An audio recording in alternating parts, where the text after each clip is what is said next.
सभापती महोदय, बच्चू भाऊनी हे मान्य केलं की हा विषय केंद्राचा आहे,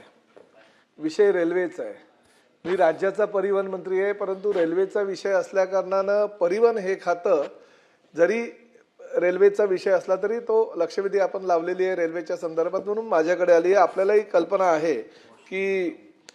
मध्य रेल्वेच्या भुसावळ विभागात छत्रपती शिवाजी महाराज टर्मिनस, महाराष्ट्र ते हावडा पश्चिम बंगाल या ब्रॉडगेज मार्गावर मूर्तिजापूर हे जंक्शन आहे आणि जंक्शनवरून अचलपूर ते मूर्तिजापूर आणि मूर्तिजापूर ते यवतमाळ या दरम्यान नॅरोगेज रेल्वे मार्ग अस्तित्वात आहे, पण रेल्वे सध्या बंद आहे। आपल्यालाही आपल्या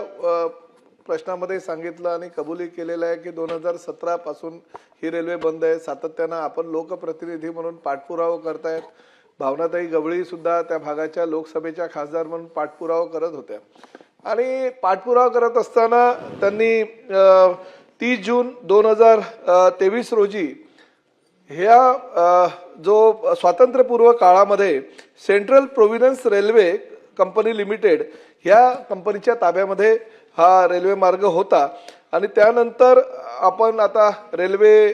न ती मालमत्ता स्वतःची असं समजून ती मध्य रेल्वेनं स्वतःच्या ताब्यात घेतली होती।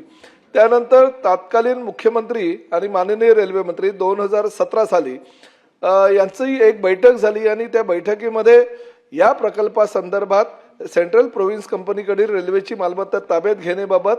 सद्यस्थिती रेल्वे विभागानं देण्याबाबत आणि प्रकल्प खर्चातील हिस्सा म्हणजे 50% उचलण्याची जबाबदारी ही राज्य शासनानं घेतली। सभापती महोदय, खरं तर त्यावेळेस त्या प्रकल्पाची किंमत जी होती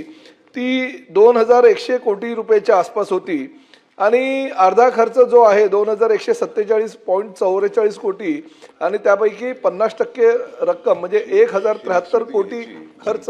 हा राज्य शासन करणार होते आणि तसं त्यांनी रेल्वेला कळवलं होतं। परंतु आता रेल्वे खात्यात पाठपुरावा लोकसभेचे सदस्य म्हणून भावनाताई करत होत्या, राज्य सरकार त्या माध्यमातून पाठपुरावा करत होतं, परंतु शेवटी रेल्वे विभागातून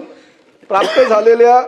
ह्या माहितीनुसार मूर्तिजापूर यवतमाळ आणि मूर्तिजापूर अचलपूर हा 223.29 किलोमीटर रेल्वे मार्गाच्या गेज परिवर्तनाचा फायनल लोकेशन सर्वे आता पूर्ण झालेला आहे। बच्चू भाऊ, म्हणजे तुम्ही एवढ्या वर्षापासून जो पाठपुरावा करता त्याला आता कुठेतरी न्याय तुम्हाला मिळतोय असं म्हणायला हरकत नाही, विदर्भाला न्याय मिळतो असं म्हणायला हरकत नाही। परंतु सभापती महोदय, आता परिस्थिती अशी झाली की पूर्वी 2147 कोटी रुपयाचा हा प्रकल्प आता 3397.38 कोटी रुपयाचा हा खर्च वाढलेला आहे। म्हणजे नाही म्हटलं तरी जवळजवळ 1200 कोटी रुपयांनी हा खर्च वाढलेला, तरी सुद्धा राज्य शासनानं त्यातील 50% हिस्सा हा आजही भरण्याची तयारी दर्शवलेली आहे आणि त्यामुळे भले थोडीशी दिरंगाई काय नाही, तो आपल्यालाही कल्पना आहे की रेल्वे आहे, रेल्वेचे प्रकल्प कसे दिरंगाईने होतात, परंतु राज्याचे मुख्यमंत्री सातत्यानं पाठपुरावा करतायत आणि त्यांनी पाठपुरावा करत असताना